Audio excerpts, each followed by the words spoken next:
All right, everybody, welcome to Optometric Education Consultants National Webinar Series, Tuesday night edition. Tonight's presentation is Case Challenges in Retina with Dr. Mark Dunbar. Dr. Dunbar has been a member of the optometric staff at the University of Miami's Bascom Palmer Eye Institute for over 30 years, and he currently serves as Director of Optometric Services there. He has served in the Conference Advisory Board for Vision Expo for many years, and he is now finishing his term as a co-chairman.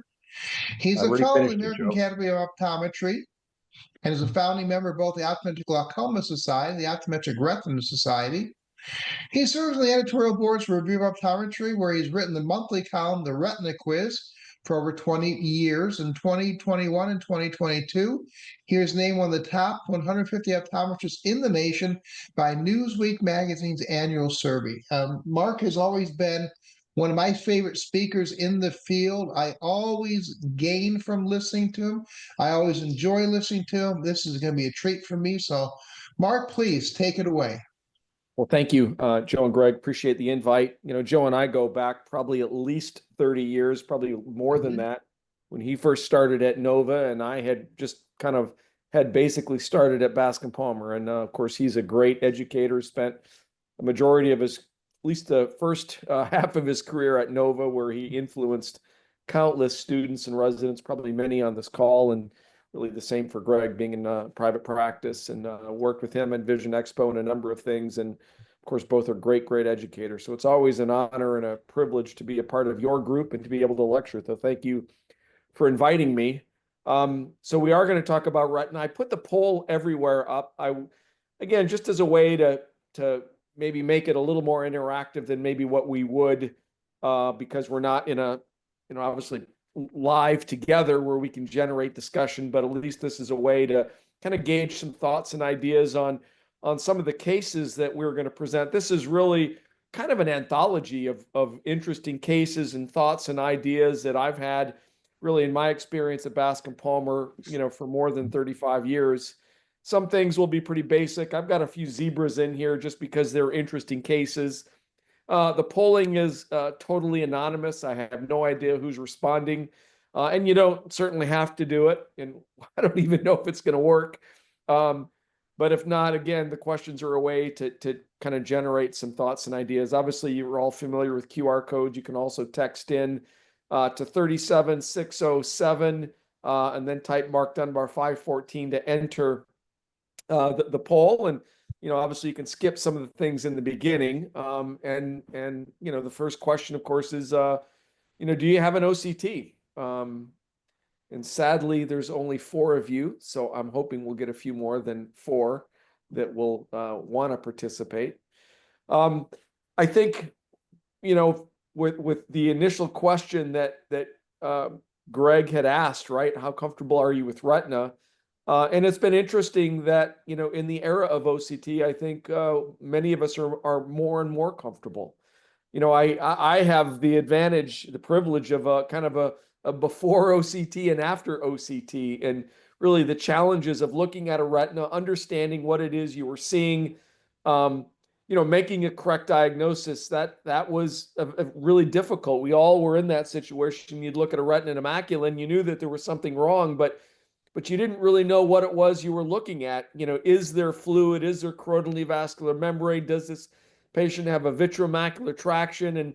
And again, in the era of OCT, it's completely changed the dynamic that anymore, it's not that you don't know the answer. Now we know. When we refer a patient to a retinal specialist, it's not because we don't have the answer. We know. It's usually because a patient needs to be treated. And I think, again, what it has done is leveled the playing field among really subspecialty ophthalmology and optometry and comprehensive ophthalmology. Excuse me. So, which obviously is good because there's certainly access to subspecialty care is limited. You don't want to send a patient who doesn't need to be sent.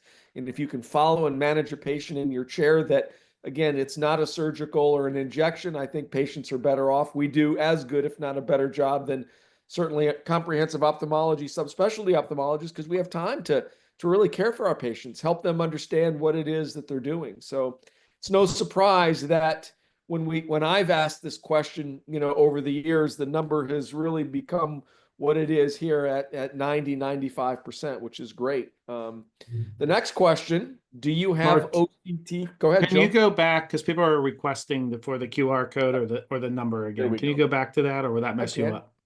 Thanks. Yeah, a couple people have said they just need the text number again. So Yep. 37607 or to Mark Dunbar 514.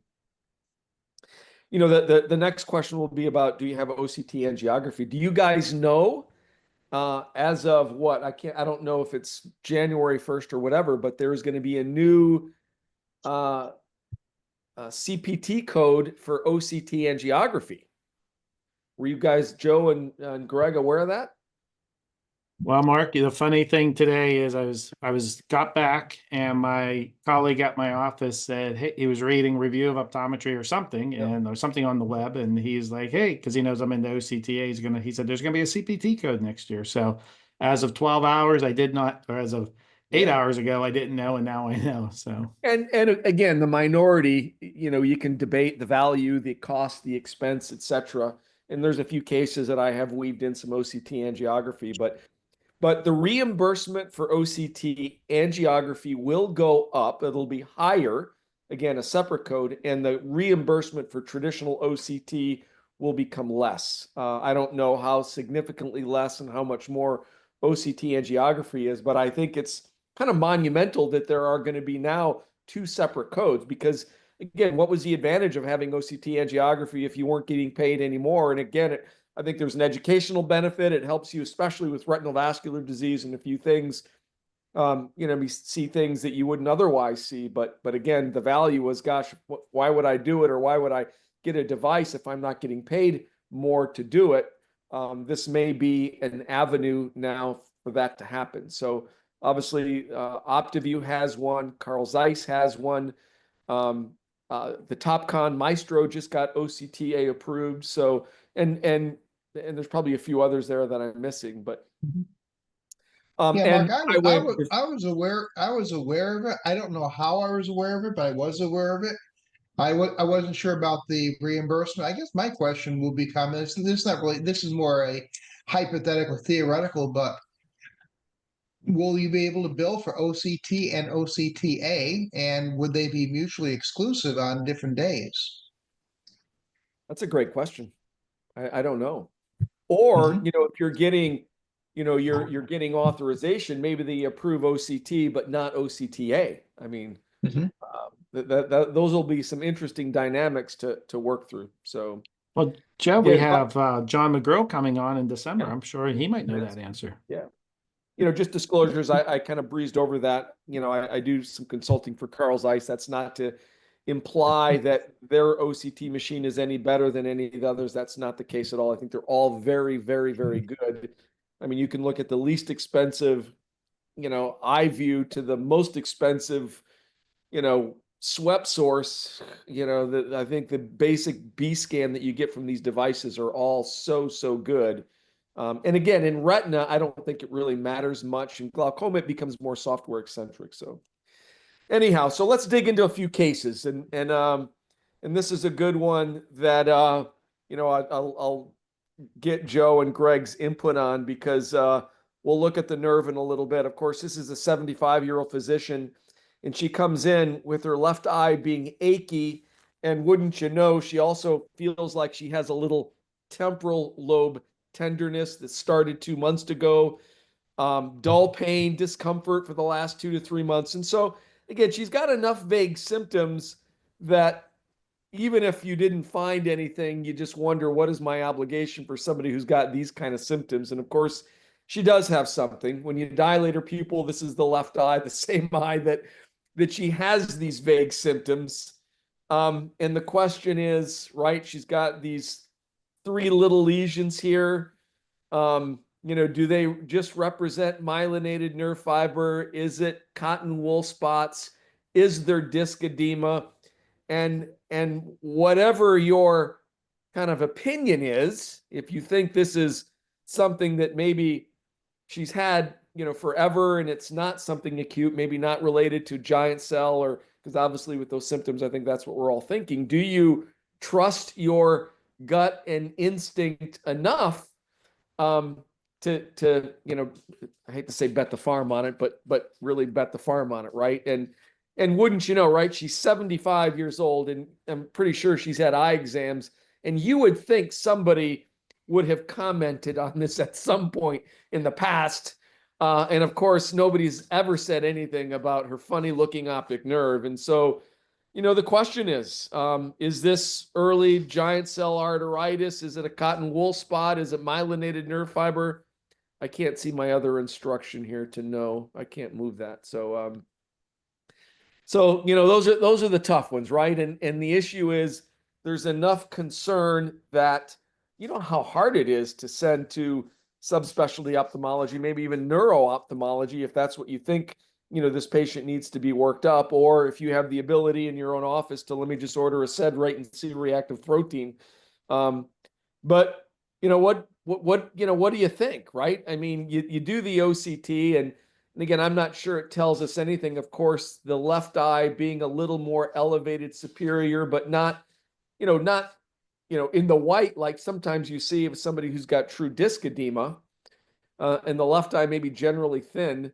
And so that was the question, right? Gosh, is this a cotton wool? Is it a myelinated nerve fiber? How much do I worry or concern with this lady who's got just enough symptoms to make you, wonder and think twice, gosh, do I need to worry about this? And, fortunately, I have a neuro-ophthalmologist and neuro-optometrist, Michelle Caputo, one floor below me. And I said, hey, Michelle, can you guys take a look? This is a physician. I'm not sure what's going on. I don't know if this is just myelinated nerve fiber or what. And so they were gracious enough to see them. And they concluded they thought it was just kind of myelinated nerve fiber, just kind of a congenital anomaly.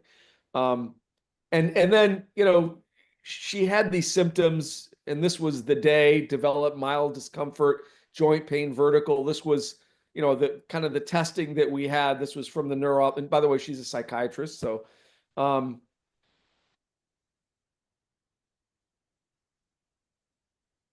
everything really came out essentially normal. But, it was one of those, gosh, what do you do with a patient like this where you're just, not sure? And what, if you're in a private practice where, gosh, am I worried enough that I need to send this in the next 24 to 48 hours? Or, Greg and Joe, do you guys have any thoughts or comments on a 75-year-old who's got these kind of vague symptoms? I Joe, do. you're doing a talk in the next couple of weeks on maybe some neuro-ophthalmic conditions. So Yeah, I have some thoughts on this, Mark. And I'm gonna preface it by saying my threshold for testing for giant cell arteritis is extremely low, and I would test for giant cell arteritis despite this picture because it looks like myelinated nerve fibers to me. The nerve does not look itself elevated, and she doesn't have any visual dysfunction to correlate to say that these are infarcts. But if I read the chart to myself, the chief complaint, 75-year-old woman with temporal headache, done. yeah. I mean, right there, irregardless of anything that else I see, I will order a SED-rate, C-reactive protein, platelets. I usually send them, and this is not to promote anybody, to Quest Labs, which is very common where I am. I tell them you can walk in there, you can make an appointment for tomorrow. You don't have to be fasting, real easy to get. I'll get the results. Now, if it comes back, gangbuster positive, now, I've got something else, but I think that is all independent of what you say. I've always said, if you ever wonder what to do with, suspect temporal arteritis, read the chief complaint, read the history to yourself out loud or mentally. If you say, I've got a 75-year-old woman who's got headache, done. Scalp pain, done. Jaw claudication, done. Yeah. I'm 100% of the time going to order tests. Do you find any correlation with how healthy they seem to be versus, because these are most cases that I've seen of, giant cell temporal arteritis, they're not really healthy people. She seemed really healthy, active, didn't fit the profile. But to your point, I mean, I completely understand. And that's why ultimately I sent her down. But I think of giant cell more as somebody who's not really completely well. They're, a little sickly, they're low energy, et cetera, et cetera. No, I can think of a woman that I had, 63 years old, with an ischemic neuropathy. Fortunately, she had a macular scar in that eye already, so she only noticed a field defect. But I would describe her as your typical Sarasota suburbanite. She had a little malaise, a little intermittent headache, and she was in the chair in her tennis outfit. And her SED rate was 93, and 3 hours later, she was in a hospital bed getting steroids. Yeah. Yep. So So she, you're right. They can be sickly, but sometimes they're just, people who are just not doing well. yeah. Well, here she is 10 months later. And she's somebody who really wants cataract surgery, even though she's got kind of a mild cataract. And again, this was at that point in time, they order MRI of the orbits. I'm not sure why 10 months later, when everything, obviously we kind of know 10 months later that this isn't giant cell or anything like that. But yeah, negative for giant cell, review of systems, et cetera, et cetera. Fortunately or fortunately, she's got these non-specific visual fields that don't really make a lot of sense. You look at her ganglion cell complex, and even though there's some diffuse thinning, I don't think it really fits any particular pattern. Although you could wonder, does she have this kind of left quadrant kind of thing here? I don't know. When we compared, 1 year from the other year or 10 months later, really not too big of a difference. So this was after her brain MRI showed some brain atrophy worse than the left parietal occipital lobe. She reports no cognitive function decline. Still works as a psychologist. Here's 2 months later in October, and this is kind of interesting, right? And to be honest, the question is, does that represent a little disc hemorrhage? And to be quite honest, I didn't really notice that change other than looking on the photo, even though we repeat visual fields and again, non-specific pattern. I don't think it tells us anything. But here's where it's interesting, because she comes in 2 weeks later and she wants to talk about her cataract surgery. And now she definitely has a disc hemorrhage with a pressure of 11 and 12, never had high or elevated pressures. And so you look at, this was 2 weeks earlier, 2 weeks later. What does that represent? And again, when we repeat the OCT RNFLs, this is the area we're looking at, right? I think of 10 to 15 microns as being significant, certainly 20 microns being a significant change, and I don't think we see it. So I am not sure what to make about it.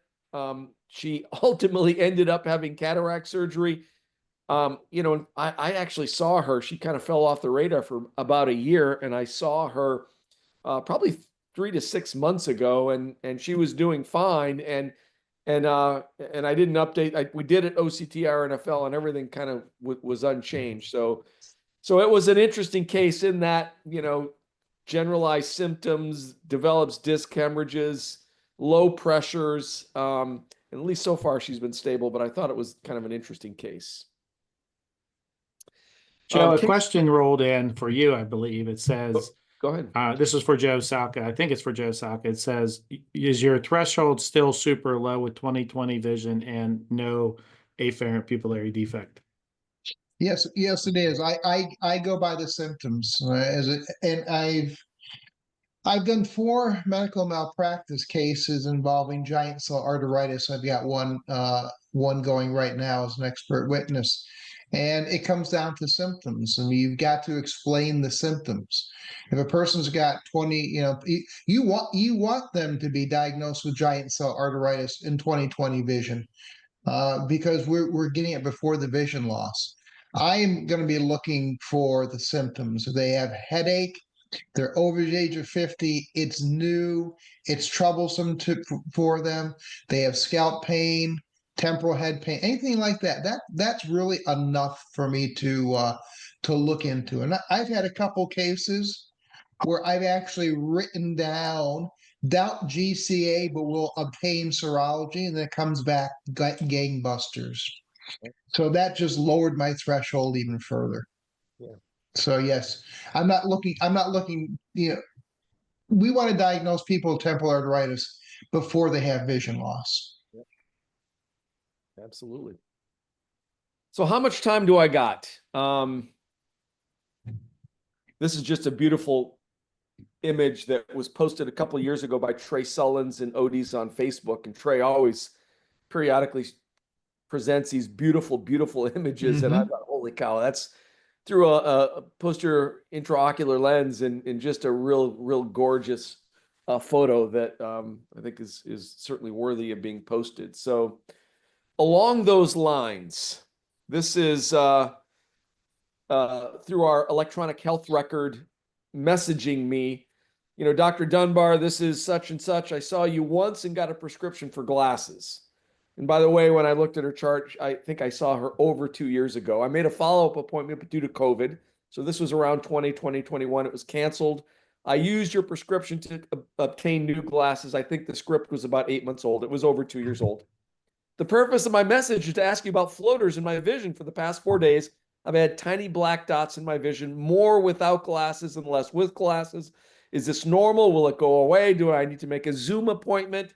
Thank you for your response. And so this was on a Saturday. And of course, I don't get it till Monday, probably later on Monday.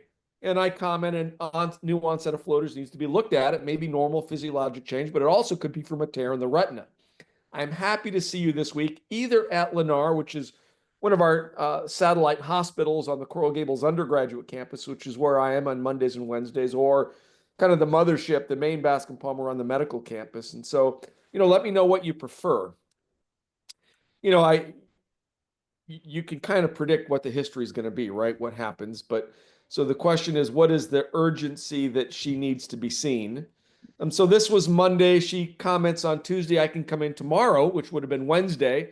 Anytime is fine. And I say, well, I'm at Lennar. I can see you, there. I will have the appointments reach out to you. Either one is fine with me, whatever time you prefer, just come in. So later, should I call to schedule the appointment? No, come in. And so she comes in on Wednesday. And so to back up, right? I saw you once. She had symptoms 4 days ago.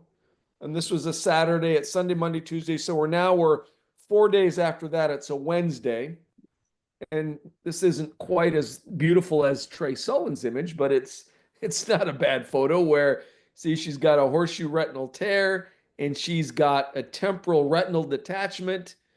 And what was her acuity? I guess I didn't have it yet. I think she's 20, 25, 20, 30. I should have included that. Just notice I didn't have it. But you can see she's just right bisecting right, her visual axis there. And yes, here's an OCT that you can kind of look at depending on your cut. You're really pretty darn close. And so the question is, what is the time frame that she needs to be treated before it affects the final visual outcome? Is it within 24 hours? Is it within 3 days?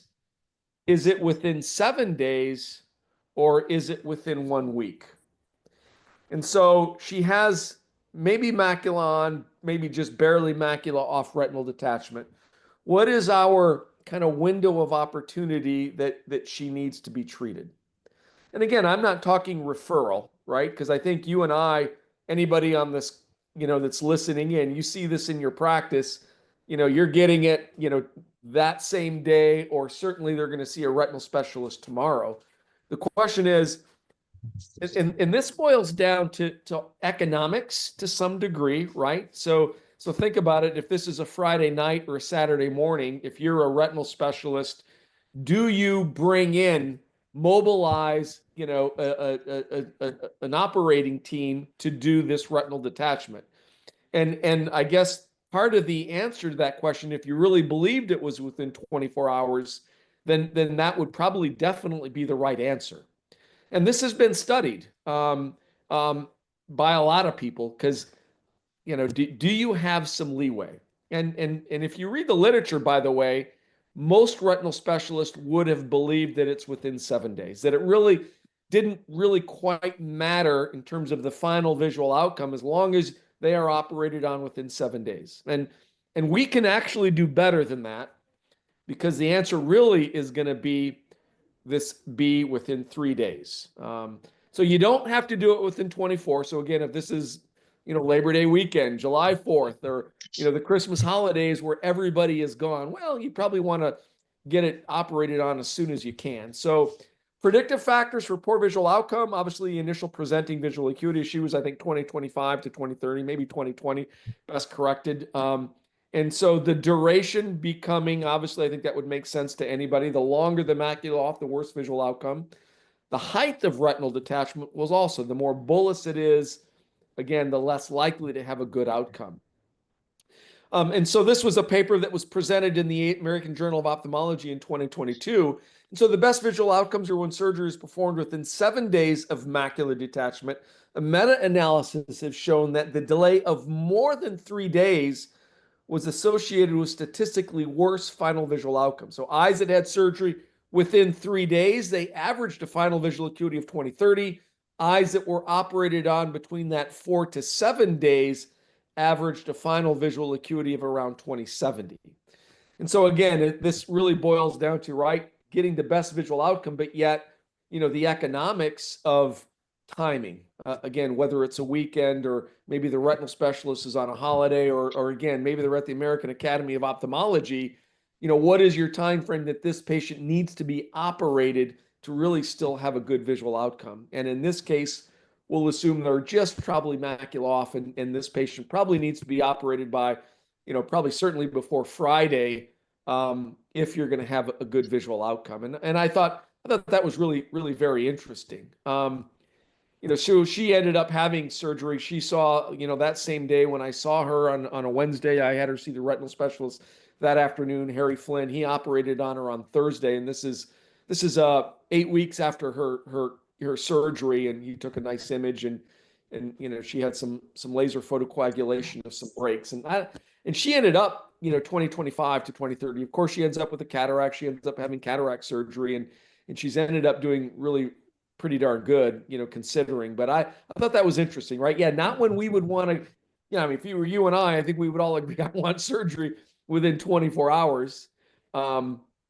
But interesting. Here's the wife of one of our photographers does retinal, and this was imaged with the Claris, and then imaged with I had another image of the Optos.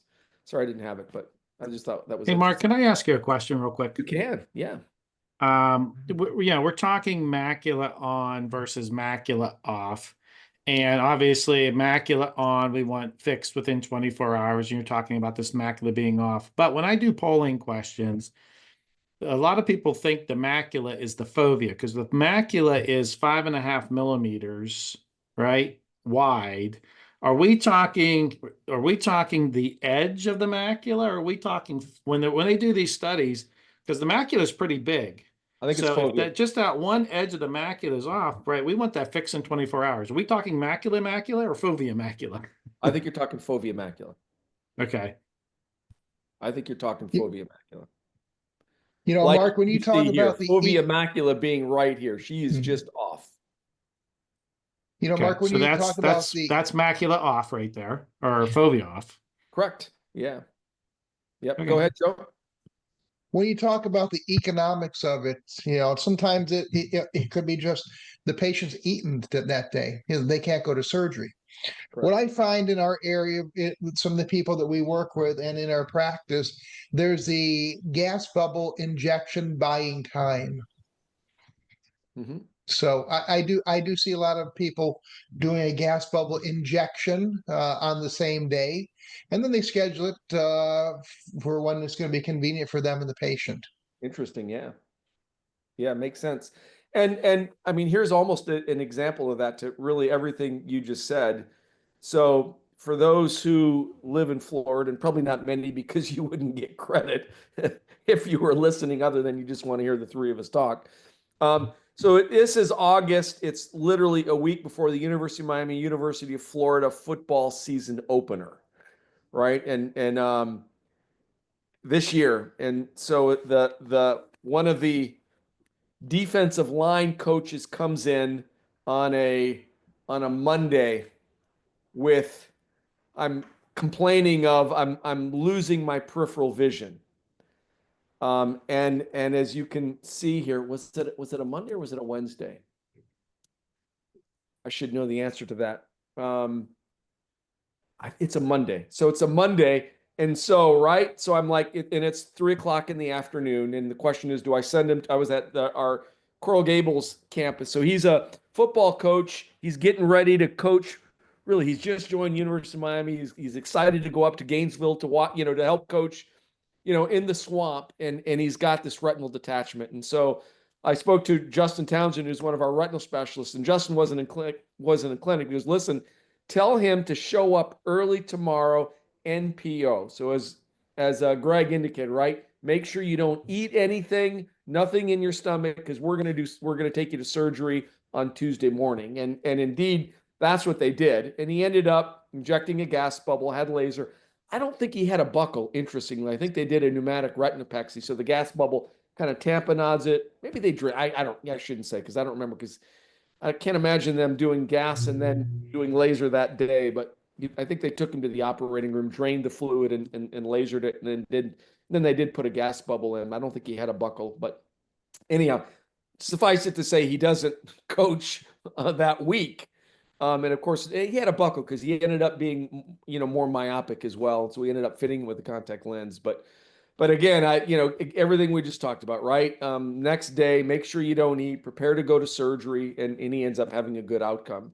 And this is with the Optos that's got the combined, wide field imaging with OCT. I think the retina community loves this because they can just take one image and do everything there. I thought it was interesting, be able to way to kind of image that. But anyhow, the answer to our question, if it was you and I, we'd want 24 hours, but the reality is just macula off, fovea off, you've got literally about 3 days before it will ultimately affect the final visual outcome.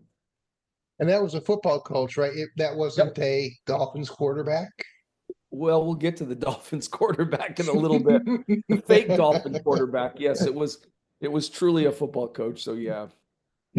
Here's one of my entertaining ones. I call this "a closed mouth gathers no feet." And this is another one of those cases that I saw at our hospital on the Coral Gables campus. And it's a 20-year-old college student who woke up with blurry vision in his left eye. And he's 2200. I think there's really probably no surprise why he's 2200. You see this really kind of subhyaloid, sub-internal limiting membrane hemorrhage that's in his macula or fovea.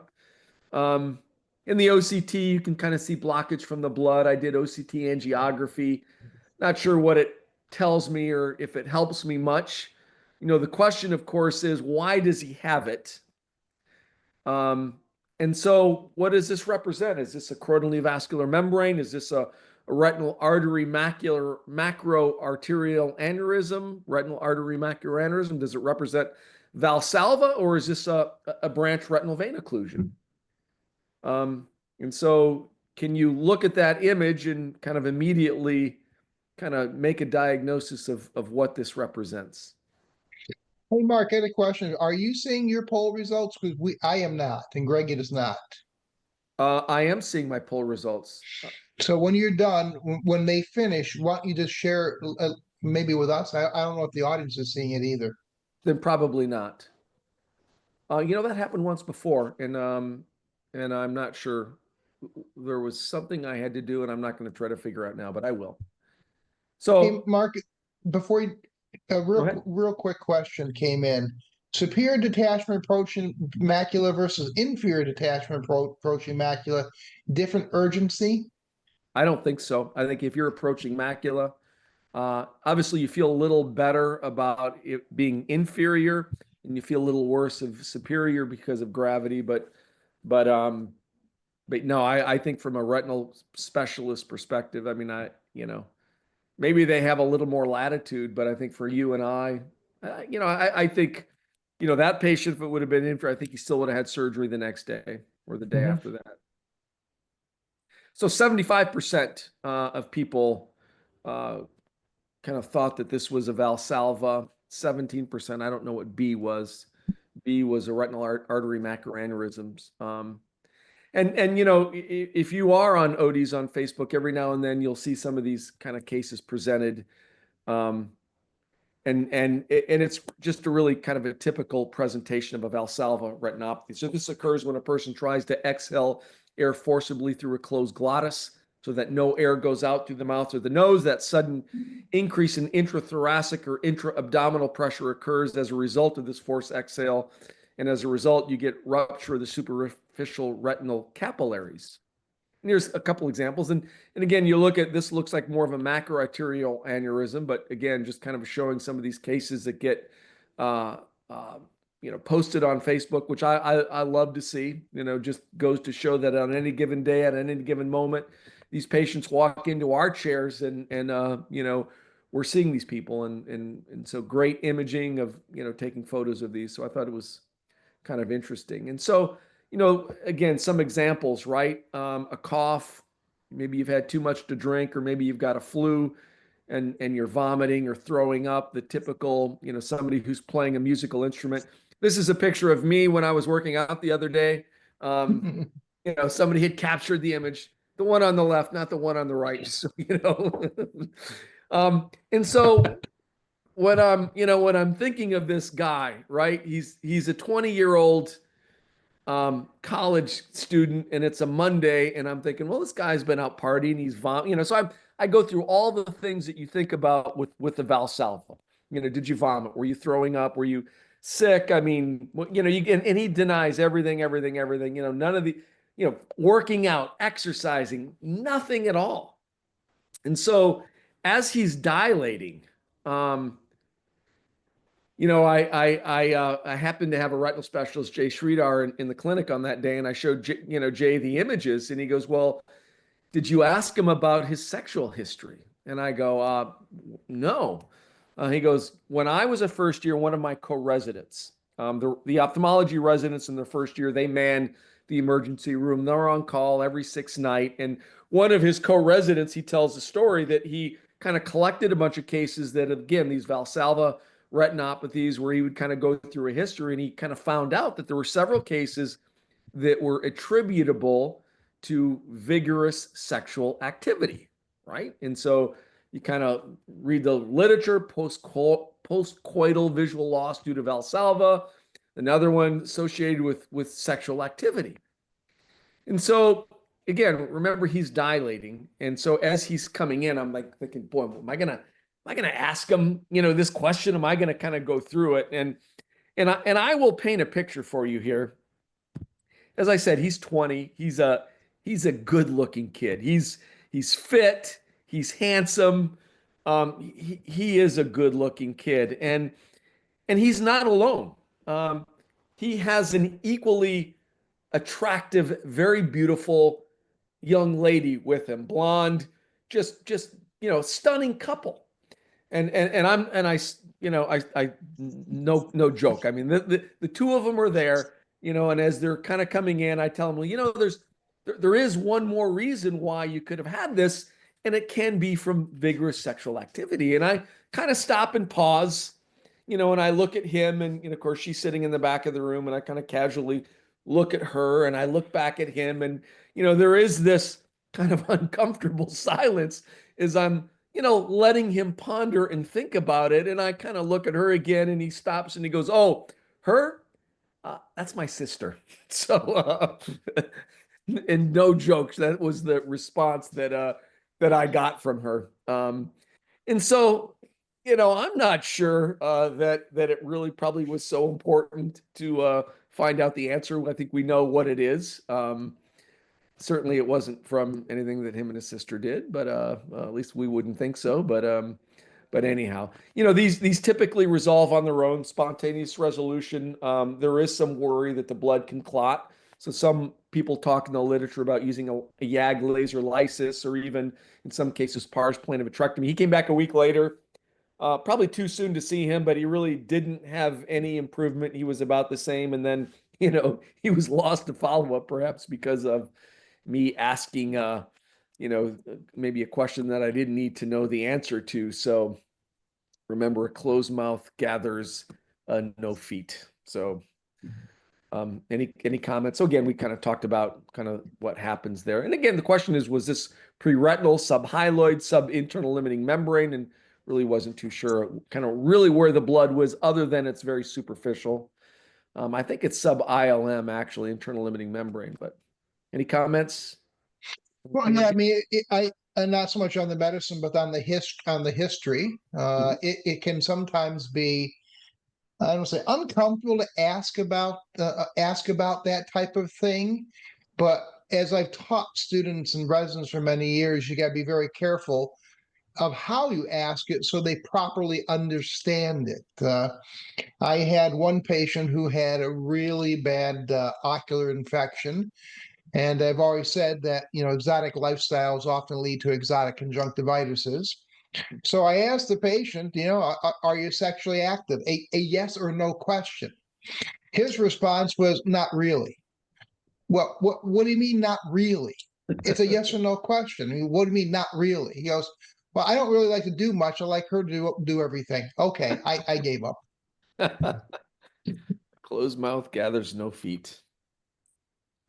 Let me tell you about Jeff. Jeff is a patient that that I've been taking care of for probably at least 25, maybe 30 years. And he's an interesting one.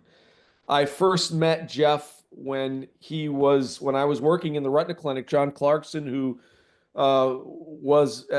became our chairman at Bascom Palmer, and then later became the dean of the medical school. So I would work in his clinic and, see refract, some of his difficult patient. And so he's got, unfortunately, a history of having retinal detachment repair in both eyes, the right eye in 1985 and the left eye in 1989. He never really recovers vision in the right eye. I think he's hand motion. And so I follow him through kind of the late 90s. And even after John Clarkson retires and leaves, he becomes my patient. And he's got a cataract, right? And really, we go through the 90s with this progressive nuclear sclerotic cataract, visual declines to 2070. And, he's a practicing attorney, pretty highly active. And you can imagine, right? It's his only eye. Does he want to have cataract surgery? God forbid something happens and then he's done. And so I would see him, probably twice a year. And we would do the doctor killing refraction, the quarter of a diopter here, spin the dial, whatever we could to optimize it. And he was tough, right? Until eventually he has to have the cataract surgery just because of his vision. And so, of course, he does well. And so I follow him really, for 10 years. And of course, we don't see him quite as often anymore because he does well. Here he is in 2013. He's 20/30 visual acuity. And you can see this kind of myopic fundus. You can't see the scleral buckle that he has out here. You see this little epiretinal membrane, but doesn't really seem to affect him too much. And so I would see him probably once a year, maybe once every couple of years as he's done well. Again, maybe until this point. So again, early 1990s, we're moving into the 2000s, 2010, and maybe because he's starting to maybe lose a line or so, he comes in. And again, you see this little kind of epiretinal membrane interaction on his macula. Here he is in 2015, and really almost the same clinical picture. Epiretinal membrane, where kind of a line scan, the B scan through the macula, you see there's a little traction and elevation. In 2019, Phil's vision is slightly worse. He's got a little more increase in distortion, but yet, his clinical image and OCT really look about the same. 20/30, really kind of hanging in there. And again, this isn't his scan, right? When trying to paint a three-dimensional picture of maybe what the vitreous is doing, its adhesion on the macula, the fact that there is this kind of perifoveal anterior-posterior traction that's resulting in this little bit of retinal thickening. So he does well until 2020. And of course, this is really the height of the COVID epidemic. Access isn't quite as good, but all of a sudden now he's dropped from 20/30 to now he's 21/50. And he's got this paracentral defect that he's had in his left eye for the last 2 weeks. And of course, you look at the OCT, he still has this band. He's got fluid underneath the retina, and he's really developed this myopic tractional maculopathy, this myopic skew. By now he's 66, and so again, looking at a couple different line scans where you see a little higher up, you see this kind of broad adhesion on the macula through the fovea, as we just looked at, and so the question is really what's going to happen, right? And again, I've got Jay Sridhar down the hall, and I go, Jay, can you take a look? He's one-eyed, he's 2150. Do you take him to the operating room, do a vitrectomy? Is this going to spontaneously peel or detach on its own? What are the options in this patient who literally, only has one eye? And so, the choice was, let's just kind of watch this and see what happens. He was obviously reluctant to do anything about, for obvious reasons. And what happened was he really kind of started to have a slow improvement in his visual acuity. He goes from 2150 to 2070. And then by July of that year, he improves back to 2040. And he kind of stays that way. And so, he's kind of dodged a bullet until, literally a year later, he has this worsening, this exacerbation. Fluid under the retina, still has this little tractional band, still has this myopic macular schisis that you see here. And he kind of stays in that area. Here he is so this was August. By September, he's 2050. And part of you wonders, right? Like, how is it that his acuity is as good as it is, right? He's got this, whether you would call it a lamellar hole, and that's probably what I would call it, because he's got this separation of the inner retinal layers from the outer retinal layers. And you look at the elliptoid zone is still pretty intact. And so, gosh, he's lucky that he's 2050, but maybe how is his vision really as good as it is? And this is imaging with the Heidelberg spectralis, looking at a couple different images there. So he would see me on a day when I would have a retinal specialist in down the hall, and I would have them kind of take a look, and because he's been kind of waxing and waning, we kind of continue to follow him. Right here he is in February, and he's kind of still that 20/40 visual acuity. By this is February. Here we are, March, 2050. Here we are, fast forward July of 2023. He's back to 2030.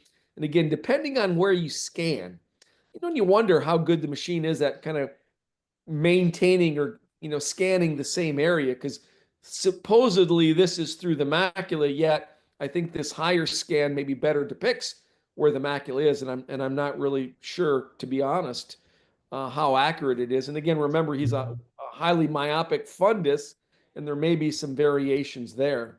When I saw him, and I'm seeing him every 4 months now, when I saw him in July of this summer, he was 20/25 -3, 20/30 +2 to +3, and he really looks exactly like he looks right here. And it's remarkable, right? And so, the question is, what's going to happen? What you may or may not know is about 50% of these eyes will progress to a full thickness macular hole. Obviously, you don't want to do vitrectomy unless you have to, but that is the question, right? And at 20/25 to 20/30 or 20/40, I think, again, it's a surgery, it's a risk.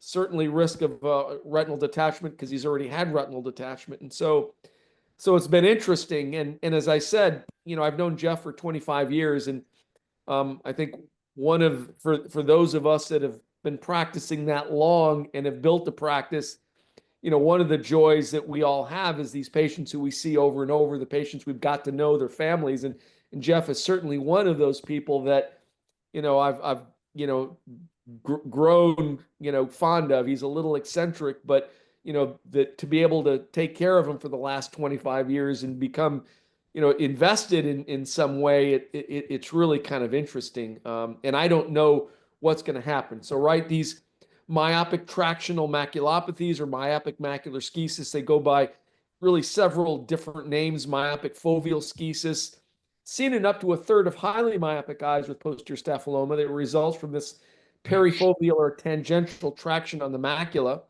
and factors that may contribute to this rigidity of the internal limiting membrane that induces traction from the vitreous, in addition to maybe stiff retinal vasculature that results in these myopic macular schisis. And as I pointed out, about half of them will progress to macular hole formation or macular detachment within 2 years, which necessitates a pars plana vitrectomy with the membrane peel. And so indications for surgery, certainly macular hole or retinal detachment, vision that's worse than 20/50. There is a staging. We won't go through it.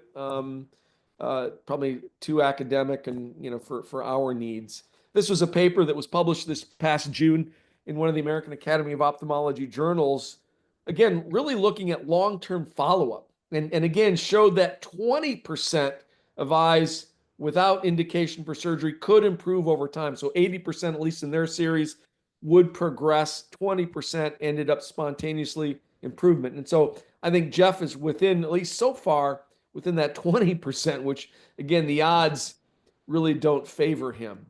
Here's really another example of this, of a patient that initially presented to our retinal specialist eye, ended up inheriting after cataract surgery. So again, highly myopic, but pseudophakic. And you see this really in both eyes, this myopic macular schisis. You look at the left eye, and this left eye looks identical to really what Jeff looked like when he originally presented. The right eye continues to progress. You can see they're really on the verge of developing a macular hole. We end up doing vitrectomy on him. Despite that, on her, by the way, she ends up with this very large macular hole formation. The left eye, again, even though 20/40 visual acuity, you can see progression to 20/80. She ends up having pars plana vitrectomy, and very similar to what we saw with Jeff, maybe not as bad, but after vitrectomy, here she is at 20/40. And again, it really is the same discussion, right? How is it that this patient can have acuity as good as 20/40? And again, you look at that kind of natural evolution of these myopic macular schisis in the case of the left eye, that they operated before she developed the macular hole, mainly because kind of the natural history of what happened in the right eye. And again, this is one has been kind of lost to follow-up as well. Here's another, really one of those cases of a patient that I saw. She's been a patient of mine since really the mid 2000s, and I guess the late 2000s. Your thea is 2009, and she comes in. She ended up with a little choroidal neovascular membrane, and take a look, right? This little eccentric epiretinal membrane that's causing a little bit of traction. And so fluid underneath the retina from choroidal neovascular membrane. She has one single avastin injection. The choroidal neovascular membrane resolves, and she's back to 20/25 despite this little epiretinal membrane, right? And so, she would come in periodically, was doing well. Here she is 10 years later. And again, still has this persistent adhesion, this myopic macular schisis, myopic tractional maculopathy, however you want to categorize it. And again, so she comes in every year. She's a high myope. And this is literally, I think I'm back from New Year's, the Christmas holidays, New Year's. It's a Monday. I think it's a Monday, could have been a Wednesday, but I think it's a Monday. She's at a grocery store. Her son is playing with the toy. Boom, hits her in the eye. She has these kind of sparkling lights instantly, has a big floater in her vision. She comes right over. And fortunately, she's 20/30. And what was interesting is she ends up with this big posterior vitreous detachment. Big PVD that you can see, but fortunately she didn't have a retinal tear in the periphery. And so what's interesting, and again, Joe and Greg, I'd be interested to have your perspective. In some of these cases, I'll do a radial line scan on this is the serous, and you're looking at several different cuts through the macula. But what was interesting, look at how kind of her inner retinal layers, or at least on this cut, are so highly reflective, meaning you see how bright it is. And you don't really see it here, maybe a little bit, but on this particular cut. And I don't know why that is, other than maybe, when the vitreous pulled away, she's maybe having a little bit of kind of a commotio-like or Berlin's-like edema that's going on here. And she's really kind of stayed the way. It hasn't gotten worse. I think when she had the PVD, it really released that traction, despite the fact that she still has this little epiretinal membrane that's kind of present there. But I think it, in a sense, maybe did her a favor because it relieved the traction on her macula, and she's kind of stayed that way. Any thoughts? Mark, I'm looking at that. It may be speculative, but could that be migration of cells superiorly? Along here? Because going from lower to from outer to inner, like a migration from there. I don't know. Because one thing interestingly, I was writing a piece and I was doing some research, and one of the things I came across in some of these epiretinal membranes, one of the cell types they found in epiretinal membranes were RPE cells. Yep, exactly right. And there are some questions that, like, where do they come from and how do they get there? from down here up to there? Yeah. It is an unknown. We'll talk about that in just a second, and I don't still have an answer, but it's interesting as you kind of point that out. One of the morals of the story, and I've seen lots of these myopic macular schisis. When I do an OCT talk, one of my 10 hacks is make sure you're scanning all your high myopes. Again, not only does it establish or provide a baseline, but you pick up some of these myopic macular schisis, which really is a condition we didn't even know existed until we started doing OCTs. And again, we're very familiar with the retinal schisis. It's usually, X-linked juvenile retinal schisis, but we didn't really see or recognize these in patients outside of that spectrum. And so we certainly see it in these myopic macular schisis. And so again, one of my interesting discussions here, right, is really 5 diseases that arise from this abnormality in this vitreomacular interface. Myopic macular schisis being the one we just talked about, but the gamut that we're all familiar with: vitreomacular traction, full thickness macular holes, lamellar holes, and even epiretinal membranes, right? And so something happens really at the time, at least when patients develop posterior vitreous detachment. I think this is a nice schematic showing that little Weiss's ring. This is an image that I got from Leo Sims. The other one was focusing on the optic nerve, and as we pull back, you can see this little Weiss's ring. And when we see these in patients every single day, and probably 99% of people, it happens uneventfully. Some patients are aware when it occurs. They'll get flashes. Sometimes they'll see floaters, but a good percentage of them are completely unaware that it happens. And so, again, before we had OCT, this was really our only evidence of what happens with the vitreous, because, let's face it, for the most part, it's optically invisible to us when we look at the retina.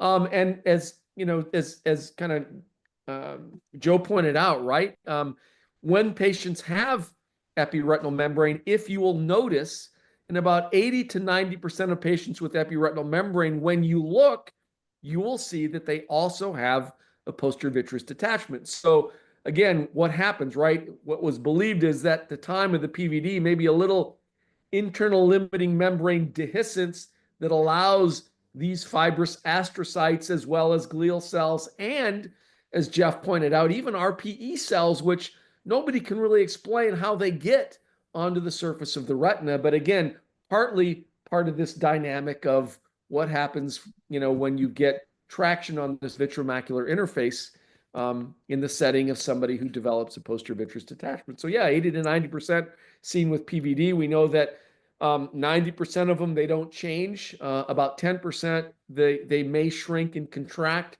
producing various degrees of distortion and edema and degeneration of the internal of the underlying retina.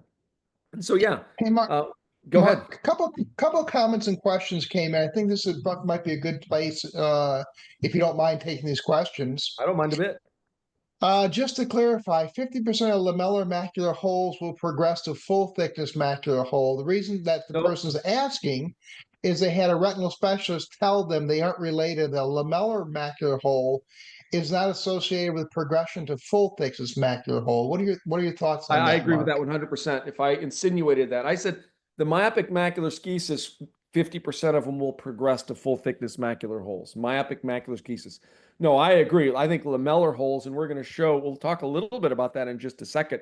I think, they do develop as a result of traction, but I think in a sense, they are probably an aborted macular hole. I don't think they will develop macular holes once they develop lamellar holes typically.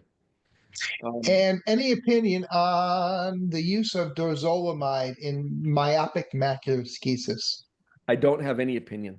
Again, the idea is maybe in some patients who have cystoid macular edema, there is some papers to show that the carbonic anhydrase inhibitors, particularly dorzolamide or Diamox, can maybe improve that. I don't have any opinion on that, and certainly not something I would typically do with Jeff or any of these patients. So, but again, probably wouldn't hurt. I just wouldn't have thought about it and wouldn't have done it. Hey, Mark, I'm going to make a comment as you go through this section here is remind, even in that lamellar hole, we always learn, there's all these different layers of the retina, 9 layers, but I always like to point out that the kind of the inner retina, that neurosensory retina is, kind of all the cross linking and reactions and wiring and everything. That's your inner retina. The outer retina is basically the photoreceptors. So half the retina is the photoreceptors, the avascular, the top is the vascular, and there's a loose association there. And that's why when you start showing these pseudo holes and lamellar holes, that just that inner and outer retina has that space. And that's why in diabetic retinopathy, we see the exudates. Just remember, everyone, or maybe you can point out as you're going through it, that the inner and outer retina has that loose association. It's like 2 layers of cake that you put some icing in there. Yep. And that will come more apparent in just a second, right? Perfect. So, again, the idea that these pseudomacular holes really as a result of contraction of the epiretinal membrane that looks like a hole but really isn't. And despite, again, if you've got good stereopsis, sometimes you look at them and you're like, how can this not be a full thickness macular hole because it looks so deep? But it's really just a defect within the epiretinal membrane that kind of creates that illusion, if you will. And again, here's another. Is this the same patient? Yeah, it is the same patient. So an example of that, right? So even though this is a pseudo hole, the question is, it is also a lamellar hole. And so what do you have to have for this to be considered a lamellar hole? And Greg really kind of alluded to that, right? You have to have a separation of the inner retinal layers from the outer retinal layers. And again, you kind of see that what look like these little schisis cavities here. So separation of the inner retinal layers from the outer retinal layers in the absence of a full thickness defect. So you can have a pseudo hole that, and I probably should have included that. I don't have an image of a pseudo hole. I really wasn't going to spend much time talking about it, but you can have, if you didn't have these changes here and you just had this, it would be considered a pseudo hole. For it to be a true lamellar hole, you have to have this dehiscence, this separation, this split of the inner retinal layers, as Greg pointed out, from the outer retinal layers in the absence of a full thickness defect. So, it is a pseudo hole, but more specifically, it's a lamellar hole. And I don't believe there is any risk or very little risk of progressing to a full thickness macular hole. Remember, most of these eyes have posterior vitreous detachments, right? They have PVDs. You just have an epiretinal membrane, and as it contracts, it kind of creates that separation and defect. And again, you look at the acuity 20/25. So, and as we know, if patients are symptomatic enough, again, just a nice schematic showing, vitrectomy, peeling of this epiretinal membrane and internal limiting membrane, and they do pretty well, right? Here's the prototypical, right? Somebody that in the absence of an OCT, you would look at and say, well, and I can't remember her acuity. I think it's like 20/40, 20/30 to 20/40 visual acuity. And you would scrutinize the macula. And again, one of these occult, I'm not sure what's going on. And if you have an OCT, all of a sudden you see that this patient has this broad vitreomacular adhesion here, creating really what we would kind of classify as these pseudocysts. And so again, the question is, what is the natural history? Gass would say that, either she will spontaneously detach on her own, or she will progress to a full thickness macular hole within that 3 to 6 months. The problem is Gass, didn't have an OCT when he was looking at some of these eyes. And so what's interesting is, this was her in 2023, this was her in 2018, and I'll show you a side by side in a few seconds. So, she's had this for 5 or 6 years now. And it,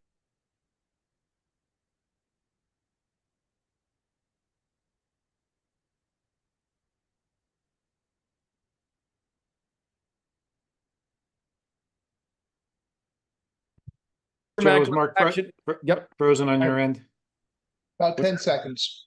Okay. What was You're that? back, Mark. You froze for 10 seconds. Oh, sorry about that. No I don't worries. know where I was at. But anyhow, vitreomacular traction in the era of OCTs, it's not rare, right? It's a group of disorders caused by an incomplete PVD, leads to persistent traction on the macula, produces in most cases, can produce cystoid macular edema, decreased visual acuity, can be idiopathic, can result in full thickness macular hole formations, and it certainly can occur from epiretinal membrane. And this was kind of, again, the idea that Gass would say that these take 3 to 6 months to really progress one way or the other. And you can see here she is, 6 years, and she's still kind of hanging on with this broad vitreomacular adhesion. And interestingly, right, as you move, again, I'm sorry it's not bigger. I kind of was trying to figure out how to display this, but the center image, right, you see that she's attached, but a little above and either further above, you see she's got the vitreous is detached. And likewise, as you move down, the vitreous is detached. There is a quiz question that will be asked, what is really the pathogenesis of full thickness macular holes? And the answer is perifoveal vitreous traction, perifoveal. Because again, Gass used to think it was sideways or tangential traction, but again, he didn't have the ability to really look with an OCT to figure out what was going on. Once we had the ability to have an OCT, we saw very well. And so again, these are just, not at all uncommon patients that we see in our practices, that because of OCT, we can follow and make a diagnosis. This was a lady I saw 10 years ago. The right eye had a branch retinal vein occlusion and had some macular issues. This was her better eye, and she's 20/40 visual acuity. And you can see that vitreomacular traction here. And so, I elected to follow her just because I don't think any surgeon at 20/40 would operate, again, knowing that, take your pick on what the percentage that she's going to progress to a full thickness macular hole. It's probably, I don't know if it's 50% higher or lower. But here she is 9 weeks later, and you can see she's getting worse. And at this point, I kind of pull the trigger because I don't want to be the one to watch her develop macular hole, even though successive vitrectomy, whether you do it now or whether you do it when she develops a full thickness macular hole, is about the same. So the interesting thing is I do send her to a retinal specialist. And again, you can kind of see the evolution. And by the time she gets to the retinal specialist, 2 months later, right? The resident that I'm working with at the time calls me up and says, gosh, you got to look at your case and the vitreous pulls away, retina falls back, and you'd never know that she was literally on the verge of really developing a full hole. And so, I always wonder, like, what percentage of these eyes that we never see, or maybe they come in with symptoms, and by the time they get in, the vitreous is detached on their own and they're completely normal again. Mark, that's almost like that disc hemorrhage. If you didn't have to be looking at that right day, you would never know what happened. Yeah, and that happens all the time in glaucoma. You're right. I got a question for you. A couple questions came in. If somebody is planning for ERM's peeling surgery at some point, is waiting too long bad for a prognosis, or is it not an issue waiting 1 to 2 years to do this?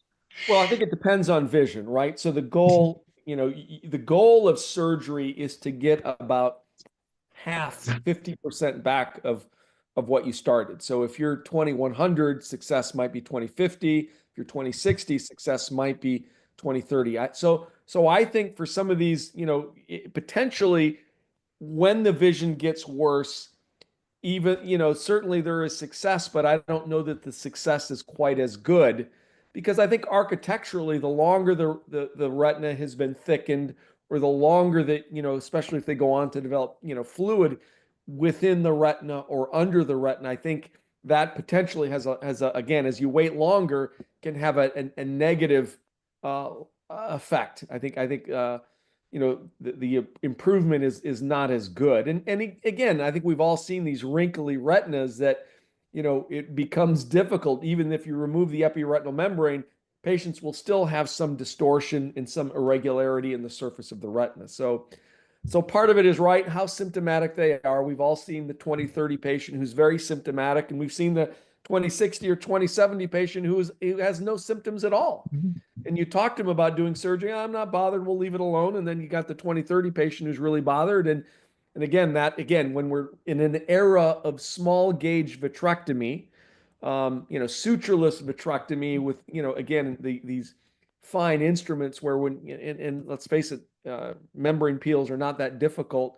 I think the success and outcomes are better if you do it early, but again, that's all predicated on patient symptoms. And remember, if you're going to have vitrectomy and peel a membrane in somebody who's phakic, they will go on to develop a cataract and then need cataract surgery. So all those things I think you need to take into consideration when you're making those decisions.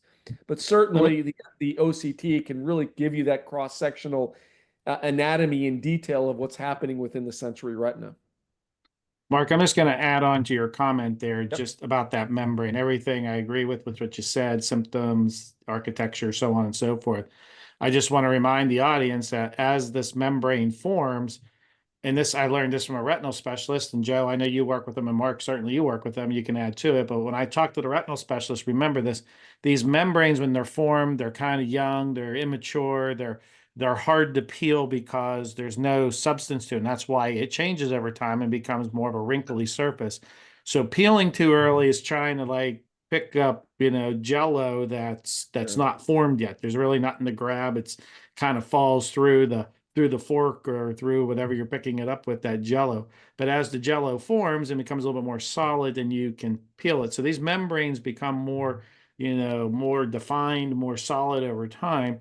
So waiting too long is like Mark said, would cause visual problems. Too early might be hard for the surgeon. So there is this kind of maturation where I know the surgeons like to peel them because then they're more solid and will peel. What I tell patients when we make a diagnosis and we talk about it, right? I always say 90% of them will be stable and won't change. Only 10% will progress, and I think that's a pretty good number. So again, 90% will be asymptomatic. It may, they may drop a line or two, but I would expect them to really not change. And again, it's an indication whether you're going to see them twice a year, once a year, obviously following with OCT. But until they become symptomatic and bothered, that would be the indication. Or again, they reach some threshold of visual acuity where you become more concerned. And that might be 2040, 2050. I think it's going to be different for all of us. And again, based on the patient's kind of typical symptoms and how bothered they are from it, that's kind of how I approach it. Couple questions. One, you spontaneously answered already about the residual distortion after peeling the membrane. Is there any benefit in measuring the length of attachment on OCT? How many microns when you see these patients to predict likelihood of progression to full thickness macular hole? I mean, focal DMT, is the width helpful in deciding when to refer? To me, that's an academic exercise, right? I think, there's been papers really categorizing vitreomacular traction as either like vitreomacular adhesion, which is a much broader attachment. And I would, probably, you look at, she's got a vitreomacular adhesion here, right? It's a little broader versus the vitreomacular traction, which is a little more smaller and pinpoint. And there is a micron size where you distinguish that. I can't recall what it is. Probably Greg would know the answer to that better than I would. But these broader adhesions are less likely to spontaneously detach versus the smaller ones, I think. But again, they all behave differently to me, and so I don't pay a lot of attention with it. If it's a broader, when I'm doing my ICD-10 coding, I'll do vitreomacular adhesion. If I think it's small enough, I'll code it as a vitreomacular traction. I don't know what you guys typically do. Yeah. The number's 1,500 when you're talking focal versus broad, but I don't think they say the I don't know, one is worse than the other, but I'm going to follow them the same. I'm going to track them the same. Yeah. Like you said, I think it's more. So the question is there any benefit? I don't think there's any benefit from it. You're going to follow them the same way, or you're not going to follow up as observation as observation. Yeah. What's your There opinion seem on to be doing? more case. Go ahead. Sorry, Joe. What's your opinion on doing ERMPL simultaneously with a cataract surgery in someone in their early 60s, since they're going to develop cataract shortly thereafter anyway? I don't know of any retinal specialists that would do simultaneous. I think, it's always staged. The retina people don't want to do cataracts. I wouldn't want them to do a cataract. I think you would, and probably there's an economic, maybe a billing side of that as well. I don't know, but I've never seen anybody do a combined procedure, unless obviously these bad diabetics, they'll do pars plana vitrectomy, lensectomy. I mean, those are more severe cases, but in the traditional epiretinal membrane, VMTs, macular hole repair surgeries, they will never do both. I And what are think your the thoughts answer on? would be you're just going to mess. The potential could be a change in an axial length, which would change your IOL power. So I think they're going to go in and Yeah. do the epiretinal membrane, traumatize the eye, remove the vitreous, do what they're going to do. And I think there could be a chance that this axial length could change slightly as you're removing traction. And, obviously we know that, a quarter of a millimeter can make a huge difference on an IOL power. So I think that would probably be the reason they wouldn't do it. Yeah. Another question, Mark. What about acroplasmin chatria? So acroplasm was something that was studied probably 10 years ago, an intravitreal injection that the goal was it was almost like an antifibrolytic. It would facilitate the development of a posterior vitreous detachment. It worked, but it didn't work very well. And as it turned out, after market, when they started using, there was some toxicity to the retina, and I think it's completely fallen out of favor. And I don't know of anybody that's really using it, just because the poor efficacy of the injections, of really facilitating a PVD, and then really the cases of retinal toxicity that developed as a result of it. Natalie made a comment that she worked with surgeons who did it simultaneously. Now, I did work with retina guys before. If they cannot see the retina or they can't see the retina clearly, they'll do the cataract first. Yeah. Because trying to do this delicate surgery, they don't want to be tearing the retina or causing other problems. So sometimes they will fix that cataract, but I think in a young person, they're going to leave that clear lens in there. But you have to have a clear view to be able to do vitrectomy surgery. So if that cataract's in there, they're going to take it off. They're going to take it out. Yep, would agree. Again, seems to be more cases of VMT than ever before, but more people have OCTs, particularly optometrists, so we're diagnosing more and more. I think that makes sense. Just another couple examples, really same images, same pictures, different patients, not an unusual one. This patient ended up having, was symptomatic, ended up having, initial 20/80, had vitrectomy membrane peel, did very well. Interestingly, the left eye where you see this more broader vitreomacular adhesion, really a year later looks identical. There's this pneumatic vitreolysis, which some people are considering doing, and the idea is whether you would inject gas or even air into the vitreous, and what you would do is this, what they describe as this drinking bird technique. So periodically you have the patient looks down, that gas bubble will roll around, and the idea is a gas bubble would maybe help facilitate the vitreous to detach. And so it's been looked at. This is a study really from the Diabetic Retinopathy Clinical Research Network looking at patients with diabetic retinopathy. I'm not sure it's a great example because they ended up with a pretty high number of complications. So that wouldn't be the group that I think you would recommend this type of procedure on. But again, just looking at ways that are non-surgical to try to facilitate the development of a posterior vitreous detachment.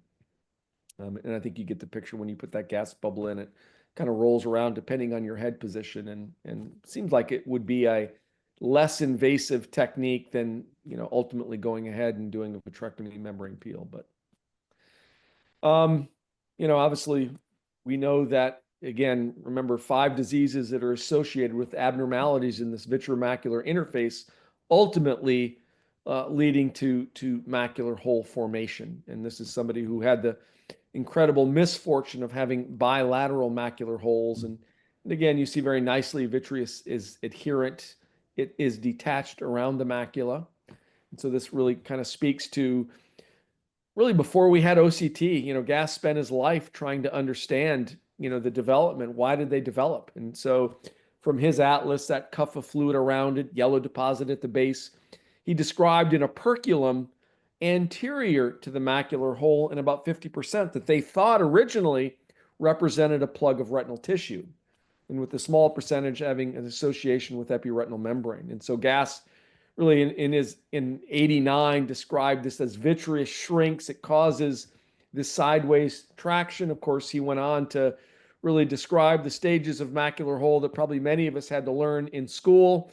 And again, unfortunately, he didn't have the ability to really look with an OCT because the vitreous, as we all recognize, is for the most part optically empty. And so along comes 1999 with, I don't even think this was the Stratus, right? It was even before the Stratus, but you see this perifoveal vitreous detachment, as we've looked at a couple cases that, again, he didn't have the ability to see it, loss of the foveal depression as he described, but again, really very close, which kind of brings me to my kind of stories here of Joe had indicated that in the introduction that I write the monthly Retina quiz and review of optometry, and I finally kind of gave that up. I have Rami Aboumerad, one of our optometrists who are younger guns. He's kind of taking it over, but I wrote the Retina quiz for a long, long time. And in the early days, I used to take some creative liberties with some of the histories. For example, this was one of the early ones that I did, and the idea was that this 72-year-old female mountain climber has developed a macular hole. She's had the macular hole in the left eye, but that isn't going to stop her from climbing Mount Everest. No, not at all. In fact, she's already scaled the legendary giant once before, and as she's training to climb Mount Everest for maybe the second or third time, to my mistake being the oldest female mountain climber to climb Mount Everest, she develops this early stage 1 macular hole. And so this was a Gass case that loss of the foveal depression. Again, we didn't have OCTs at the time. And so that was really the case, right? 72-year-old female mountain climber trained to climb Mount Everest. Will she be the oldest one? And that was, my mistake, because apparently there's been people older than 72, particularly females, to climb Mount Everest. And so I remember when I got into my office on a Monday, somebody leaves a voicemail message giving me the history of female mountain climbers and explaining to me that this really wasn't the oldest lady to climb Mount Everest. Of course, she didn't leave her name or phone number for me to kind of call her back to let her know that I just made the history up. I was just kind of having some fun with the Retina quiz. Here was a 68-year-old female who's a semi-retired British intelligence agent who notices blurry vision on a high-speed chase on the busy streets of Paris, who has some kind of retinal macular condition. Of course, I made that history up as well. She was probably just a retired school teacher. And then I like the idea of, maybe if you pass away and you don't have any friends, you can pay somebody to come to your funeral. And this was a professional mourner who travels by bus to, various funeral homes and gets paid to cry at funerals. I thought that would be kind of an interesting occupational professional mourner. And then as Joe alluded to, one of my, what maybe put an end to my histories. This was during training camp, a Miami Dolphin quarterback. And again, I photocopied these. I don't have access to these digitally. And by the time I realized I wanted to kind of have some fun with these and showcase these, I had to photocopy them from our library. So poor quality. But anyhow, this is a 26-year-old Miami Dolphin quarterback who experiences blurry vision and metamorphopsia. And the idea was that this quarterback has a choroidal hemangioma. He develops a little fluid underneath the macula. And of course, he's got distortion and metamorphopsia. And so interestingly, despite, these creative histories that I would make up, nobody really paid attention until I made it a Miami Dolphin quarterback. And really at that point, all of a sudden people ask, this is when Dan Marino was playing. Gosh, was that Dan Marino? and of course I tell him it wasn't. And so again, this is a Monday. It's after clinic. We have a Monday meeting. I sit down in my office. It's 5:30. The phone rings. I pick up the phone, and it's the Miami Dolphins wanting to know if one of their quarterbacks has an eye problem that they weren't aware of. And so I sheepishly had to tell them that no, I just made it up. This was not really a Miami Dolphin quarterback. And it was Harvey Green, who was the head of media relations from Miami Dolphins. I'll never forget, because he did not find humor at all in my history, and that I was using the name of the Miami Dolphins or a Miami Dolphins quarterback. And so I literally am groveling for like 10 minutes, pleading my case while he's threatening to go to the chairman. And I'm telling you, this is just review of optometry, right? I mean, this isn't the New England Journal of Medicine. And so he finally, after he makes me sweat for, as I said, 10 minutes, he kind of, says, all right, well, just don't do it again. But that was kind of one of the last of my kind of creative case histories that I did in the Retina quiz. So again, just trying to have a little fun with it and having some creative liberties. But Mark, again, did you ask him for tickets to the game? no, I should have, right? By the way, before you hang up, can I have some free tickets? So I mean, Mark, you think about it, you almost got somebody cut from the Dolphins. yes, exactly. Yeah, could have been. Right, I'm sure they were looking at which quarterback to cut who had this eye problem before they had to pay. Yeah, it's all fun and games until somebody loses their NFL career. Yep. Now you tell me. So again, the idea that you see this in the stage 2, this full thickness defect, that without OCT was really nearly impossible. And so again, this was gas hypothesis of what happened. We kind of talked about it, right? And again, until the early 1990s, we didn't really have a treatment until 2 kind of Orange County, community retinal specialists began doing surgery on these eyes. And for the first time, we're able to show that you could get not only anatomic success, but visual improvement in these full thickness macular holes. It really kind of led to really a complete game changer in how we manage and treat these full thickness macular holes. And so here's somebody's small macular hole I had seen 2 months earlier for an eye exam. They were doing completely well, and they come back 10 months later, 2 months later, kind of complaining, I've got blurred vision. And sure enough, they've got this kind of small full thickness macular hole. And we, of course, do macular hole surgery, and the patient does really well. And so, what was unexplainable was, how is it that we're able to get visual recovery in these eyes? Because remember, 50% of these eyes had an operculum, and it was always thought that operculum represented a plug of retinal tissue. And it wasn't until, when they would, do macular hole surgery, they would do the vitrectomy, they would look at the vitreous under the microscope, and never once did they find a plug of retinal tissue. And they really kind of realized that it really isn't a plug of tissue that you're missing. It's just, with traction, the photoreceptors are all present.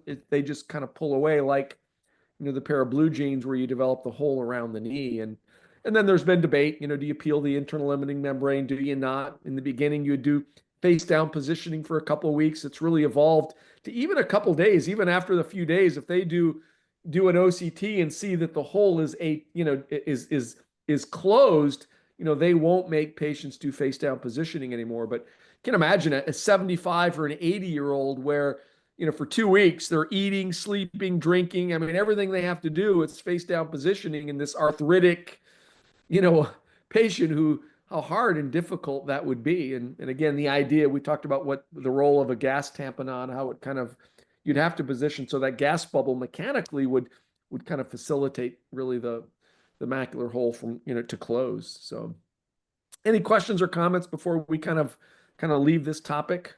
And we'll kind of hit a few. I think we're caught up. We beat it to death. Here's an interesting one, right? This is a 17-year-old high school senior who, around lunchtime, she goes from her classroom to outside, and it's a bright sunny day, and she's got this sudden kind of dazzling sensation in her left eye.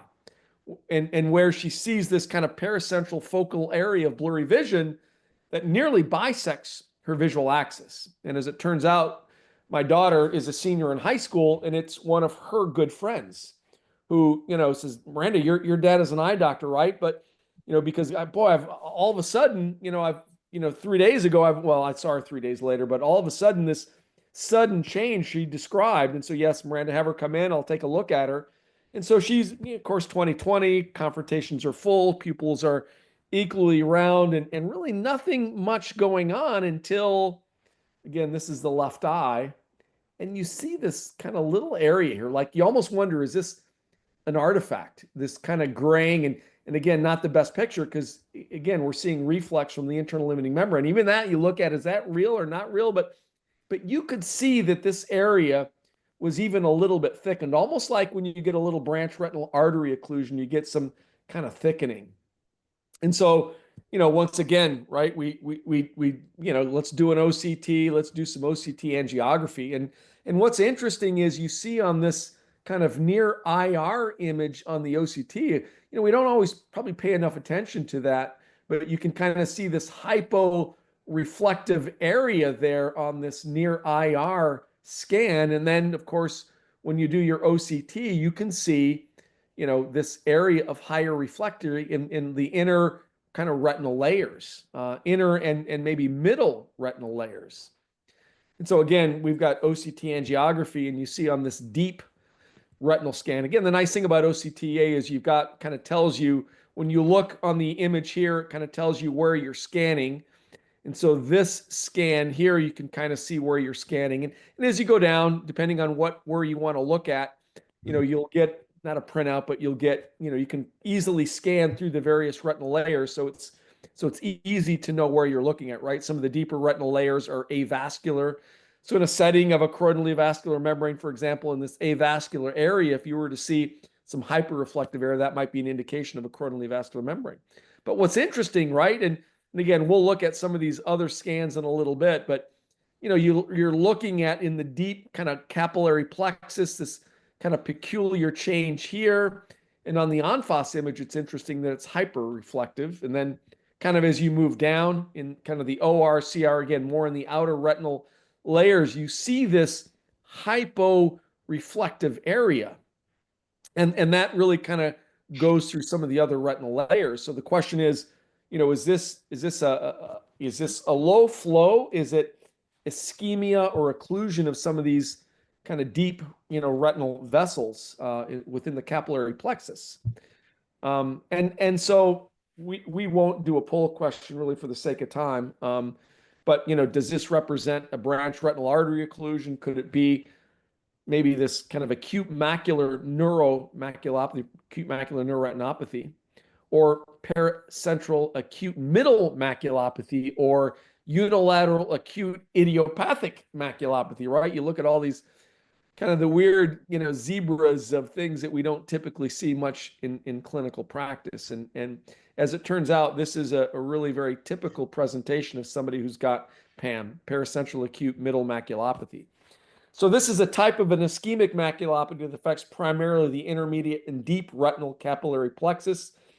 It was originally thought that this was a spectrum of maybe acute macular neuroretinopathy, but it is now considered its own entity. Acute macular neuroretinopathy is thought to be like a post-viral syndrome that occurs.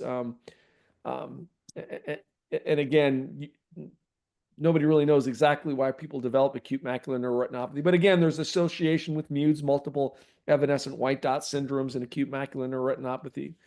But it can present as an isolated finding or can be associated with vasculopathic conditions such as diabetes, artery occlusions, or sickle cell, among others. See the typo. It can happen from an arterial hypoperfusion, such as globe compression, migraine, or excessive caffeine consumption.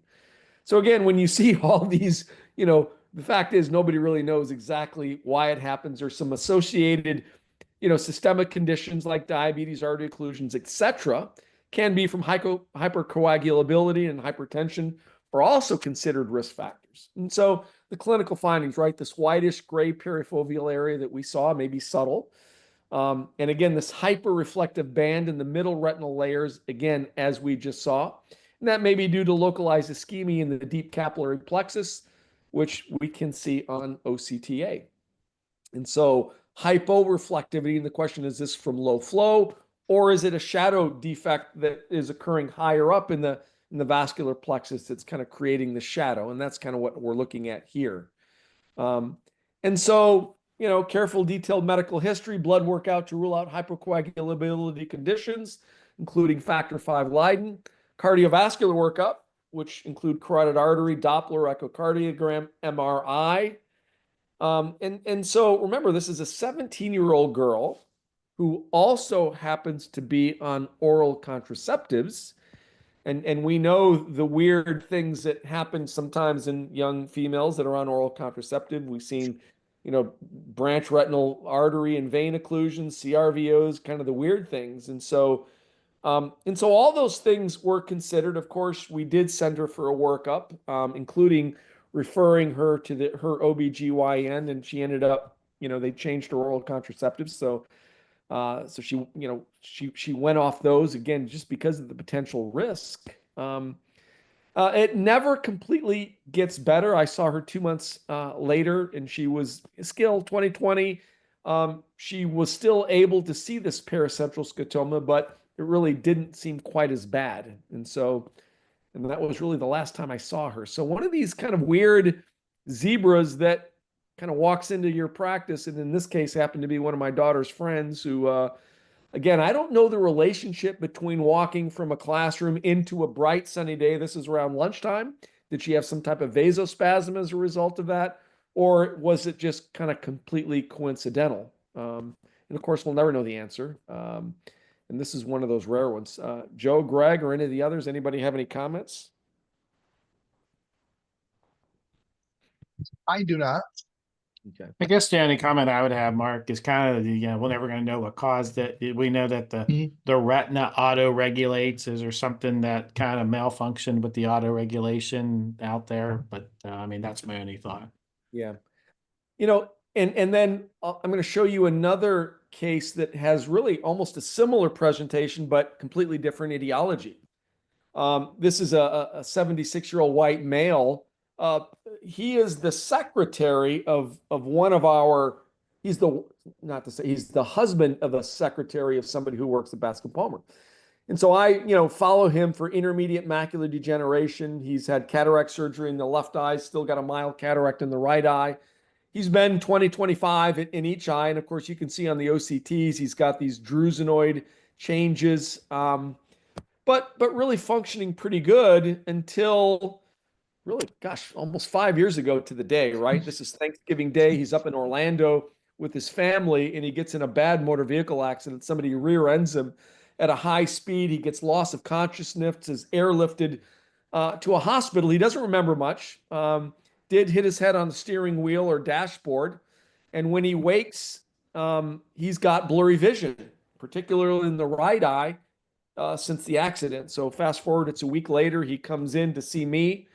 And you can see he's reduced acuity, 2150 and 2025. So remember, the left eye is the pseudophakic eye, so you've got a better view. The right eye has got a little bit of a cataract, and I think you can kind of all appreciate the drusenoid changes that are in the retina here. How do we explain, right? He's got these kind of blot hemorrhages, and what you will see, he's got maybe a couple cotton wool spots slightly superior here. And so, correct, we do our OCTs because that's what we do. But interestingly, right, you'll look at these roster lines, particularly 1 and 2, and you can see kind of much like our other lady, right? Or 17-year-old, he's got this kind of higher reflective area in this middle, inner retinal, middle retinal layers. And so I thought that was interesting, especially when we kind of scan through this area. So once again, we do OCT angiography, and what you will see, he's got these kind of focal areas of hypofluorescence, low flow, or these little kind of ischemic areas. And back then, 5 years ago, we didn't have all the kind of cuts that we have like we had in the other lady. So we're looking at the superficial retinal layers. Obviously, we've got deep and capillary array vascular. We didn't have the ORCC layers, but again, this is an 8x8 scan. And again, I can't really explain what's happening in this en face, this kind of area of hyperreflectivity. I don't know what that means. But again, I think you can appreciate some of these areas of low flow or ischemia. And so, based on his history, I think it was pretty easy to make what I called a Purcher's-like retinopathy due to this kind of this motor vehicle accident that he had. And again, you know, and this is an occlusive microvasculopathy that develops from various forms of trauma, including cranial trauma, thoracic trauma. They get loss of vision. It's almost what you would see with a commotio retina, right? Whitening of the retina, cotton wool spots, bleeding of different sizes. And so interesting when I started to review the literature, because I wanted to understand what it was I was seeing on the OCT and OCT angiography scans. This is somebody who had a much severe form of a Valsalva, not a Valsalva, a Purcher's retinopathy, where much like what we saw, right? This hyperreflective area, we're looking at kind of the same areas like what I saw in my patient. So yes, ischemia involving the inner retinal layers. OCT shows this hyperreflectivity, like our lady that had PAM, and thinner inner retinal layers. And then on the OCT shutdown of both the superficial and deep capillary network, like what we saw. So it's interesting. And again, pathogenesis is poorly understood, whether it's this reflux in the venous system or ischemia from air or fat emboli. Nobody really knows, at least with this condition, why people have it. But I thought it was interesting, the correlation between, you know, with the paramacular acute middle maculopathy and this Purcher's-like retinopathy that what this patient had. So what was interesting, you know, I did send him to a retinal specialist, and within literally 2 weeks, his visual acuity improved back to 20/20. Bill Smitty had saw him. I think he did OCT and didn't really see anything. So all these changes essentially kind of resolved on their own, and he did fine. He ended up having cataract surgery in that eye and went back to 20/20. So I think with that, I think we're out of time. I think you're landing it perfectly on time there, Mark. Yeah. So I'll open it up. If there's any final questions or any comments that I'm going to guys have you stop sharing while Joe looks at the chat box. Great. And thank everybody for your time and attention and great questions. I think you're all caught up there, Mark. Yeah, it looks like it there. And so just a reminder, even though this says TED and GAC, but this is just a reminder that little red dot is showing up right here. And if you click on that, you can start that survey. So that would be great. And Joe has already answered. There's no further questions. We took the questions along the way. Mark, thanks for a great lecture. Thanks for answering the questions. This was Case Challenges in Retina. This was a synchronous virtual course. Mark, you know, it's definitely can tell that this is your passion, your expertise. I love learning from you. I learn something every time you lecture. So thanks for being here with us. Well, thanks for hosting, and I love the interaction and being able to really have some great discussion, you know, on some of the cases. And thank you for the question. So thank you all. Have a good rest of the week. Take care. Yeah, your virtual round of applause is coming in. Go ahead, Joe. It's very natural. I mean, to me, this is like when we hang together at a meeting and we just talk cases. Exactly, and that's what's the fun of it. Very conversational. Very easy to learn from. Well, thank you. Thank you for the platform and inviting me. Take care, everybody.